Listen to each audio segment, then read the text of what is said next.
Welcome back to another episode of Sal and Pal's Go to the Movies. This is another Throwback Thursday review, and I'm here with my friend Touly. Say hi, Touly. Hi, guys. So today we shall be going over Marathon Man. And just a fair warning, there will be spoilers up ahead, so you've been warned. A graduate history student is caught in the middle of an international conspiracy involving stolen diamonds, an exiled Nazi war criminal, and a rogue government agent. So let's start off by going down the cast. We have Dustin Hoffman, who plays Babe. We have Lawrence Oliver, who plays Sal. We have Roy Scheider, who plays Doc, aka Babe's brother. We have Martha Keller, who plays Elsa. We have William Devon as Janeway. So let's get into the review. This is going to be a really short review on my end. Let's start off with the pros. The acting from Dustin Hoffman was amazing. He did get the character through, and I guess it's because of his method acting that he does. The transformation that he goes through from being a weak person to almost someone who can take care of himself, in a sense. He goes from being a baby, and thus the name, I guess, to someone who can basically hold his own ground. The one that actually took the show for me was Lawrence, who played Sal. That guy was really, really bad. So by being bad, I mean, like, it was good. Like, he was a really bad guy. And once you convince me that you're a really bad guy in the movie, then I'm sure you're doing your job. I also enjoyed most of the fights, the chase scenes, and especially the torture scene where Sal tortures Babe. So with that, I guess I'm going to say props to the guy whoever edited those scenes, because they were really well done. They got the point through, especially the torture scene with the drill and the sound, and then the out of focus lens. I mean, that really captured not Babe's point of view, but the way he was feeling and how he was being tortured, and the pain that came kind of through for me at least. I also feel that the ending, if you see the movie, you're going to come up with your own message for the ending. It's kind of an open-ended ending if you're trying to get something out of it, like a moral. In this case, for me, I think it was kind of an easy one, that things don't hold value. It's something that is put on them, but then the thing that is really priceless is life in general. I guess that's a corny way of saying that this movie was portraying that, even though it's basically based on a Nazi who killed people and took diamonds from them. I guess it was this kind of stretchy meaning for me, in a sense. Now, moving on to the cons. Let's start off with the beginning of the movie. The beginning of the movie was super slow. It seemed like it had no direction from my point of view. It was going from Doc, shifting to Babe, then it was shifting from Sal to his brother, and with no clear intention to make me feel like I was invested in the movie. Like, this felt like I just was wasting my time just watching something that wasn't going anywhere. And also the ending. The way it left off the ending, which this is why I think it was an open ending, it really didn't close anything with some characters. It left it open and unresolved. I mean, for example, some missing information. What about Doc's death? What's going to happen there? What about Babe's dad's death? Because he committed suicide, but Babe was so determined that he didn't kill himself. Probably somebody offed him. Maybe we saw that because it was the Nazi guy also mentioned about his dad. Elsa, you know, was she really in love with Babe? Did Doc have know Elsa beforehand? You know, stuff like this that should be linked in a way and answered throughout the movie, but it clearly they skipped over those points, and it looked like they were in a rush. I mean, and this is kind of corny to make a joke, but it seemed like they were in a real marathon and they were rushing through the movie. They took their sweet ass time at the beginning, but then at the end they just went for it all the way. They skipped some major plot holes and stuff. Also, I think the movie should have linked the runner Abebe Bikila. He's the marathon runner that we saw on the poster and also being laid over on top of Babe's image when he was running. This marathon runner is well known because he ran in the Olympics barefooted and he actually won. So if you put something like that, you should link it to your movie in a sense, not just put the image and let people who know about him find it as an Easter egg. It's kind of important because you have more than 2 images of him in the movie, I believe. So with that, I'm going to pass it on to Touly and see how he saw this movie. Some of the points that Sal brought up, I do agree with. For instance, the pacing of the film, I thought it was a little off. So the film was about 2 hours long. It could have been reduced quite a bit to make the storytelling transitions more seamlessly. But I suppose the way they approached the film was to get us invested in the characters. They had to one by one segregate them into their own little portion of the film so that we know that, oh, this is why this character was important or is going to be important and how they connect with one another. So at the beginning of the film, we saw this man at the bank and, he's doing his own thing with his security deposit box. To me, I like that because they didn't show what he took from it. They didn't show the content of what he took. They showed that he took something, but we didn't know what was inside. So that was supposed to set up something, either some sort of expectation. Like for me, I was thinking, oh, there must be something extremely valuable in there, or something that's going to play a big part into what happens later in the film. Great. They kind of hooked me there. They sold me there. Okay, I'm buying into this. But then you run into this guy who, for the lack of term, is a jerk. I wouldn't say it's just because he might be having a bad day because he has car problems. It might just seem like he's a character that has this sort of personality who's just angry and mad at society or whatever. And he runs into the guy who was at the bank, who he himself has car problems. He's just there because his car died in the middle of the street and he's trying to start it, but he's having problems, and the guy who's being the jerk just comes from behind and starts yelling at him, and eventually he starts ramming his car against his. And ironically enough, that started the engine for the guy at the bank whose car initially died. And then they have this little road rage race. They're crashing into one another, and I'm thinking to myself, where are they going with this? It's kind of out of place, and it's supposed to be just to set up Zell's brother, who was the guy at the bank, who we come to know later, him just dying because they run into this gas tank and explosions happen. Yeah,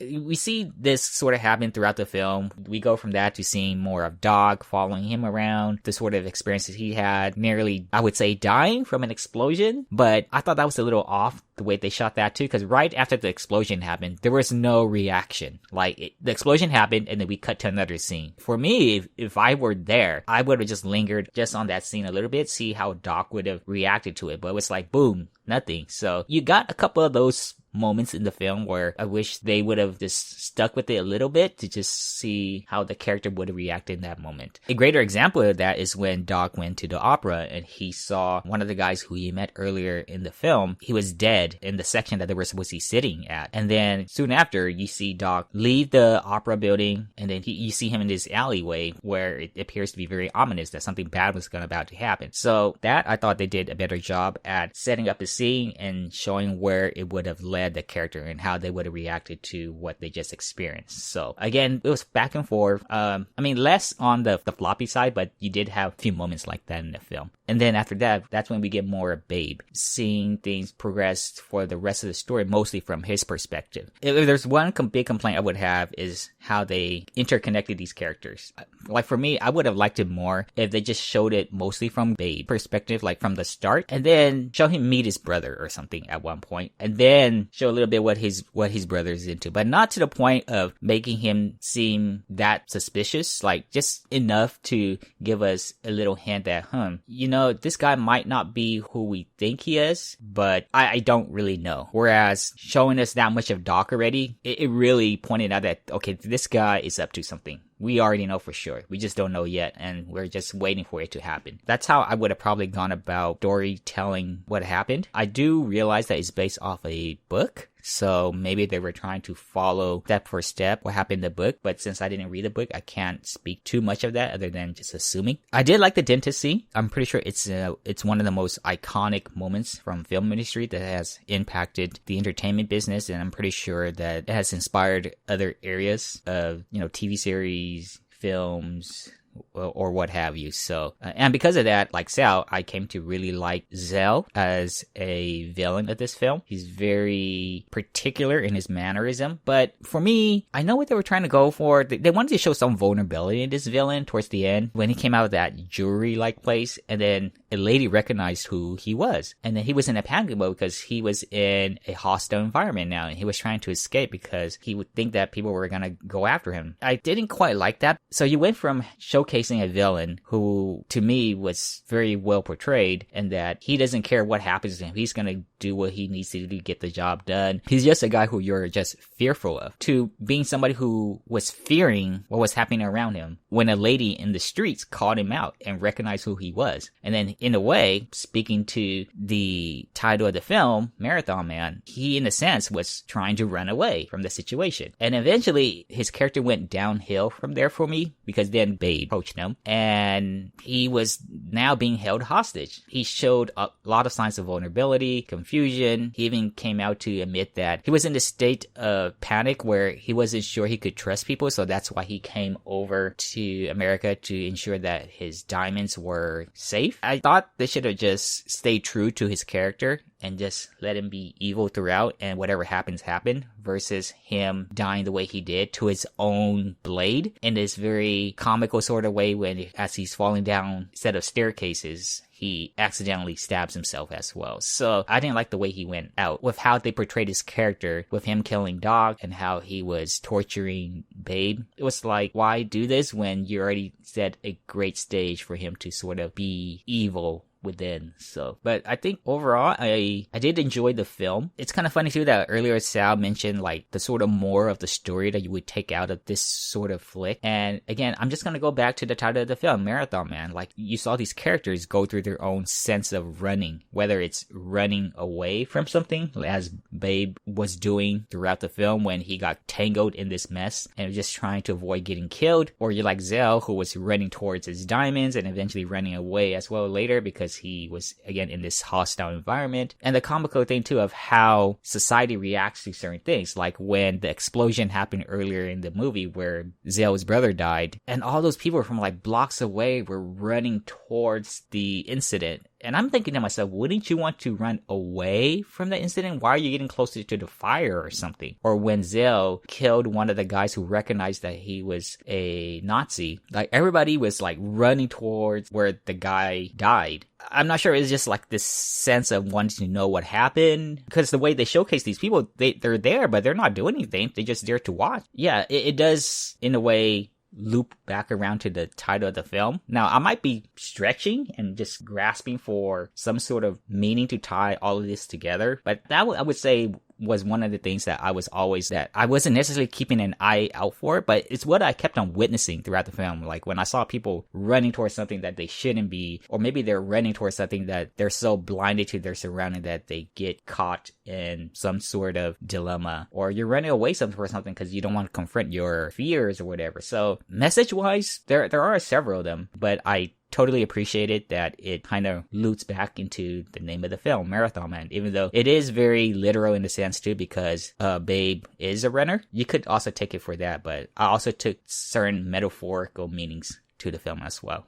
But yeah, like I said, I did enjoy the film for other reasons, but yeah, I did enjoy the film overall though.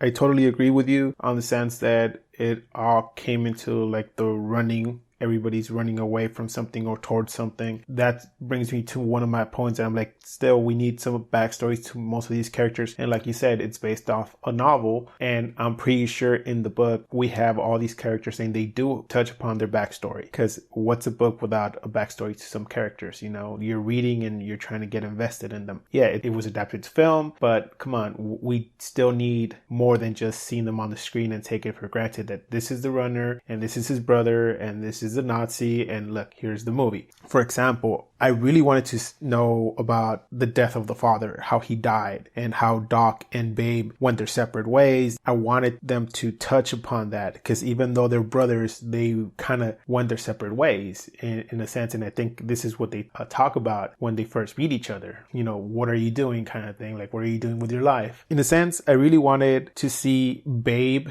him taking up running like therapy, because, you know, every time he's not really running away from the problem, which is him accepting that his dad took his own life. You know, he can't let that go. That's why he's still doing his research, and that's, you know, his thesis in school, you know, trying to prove that his dad did not kill himself. He's trying to clear the name, but at the same time, he doesn't want to accept what happened, and that's why he's always running. We see him running and he can't beat his time. It's like, you can't escape your demons. So I think, like Touly said, it really came back around to the name Marathon Man. But I really wanted to see what makes Babe tick inside. You know, what makes him, you know, not sleep.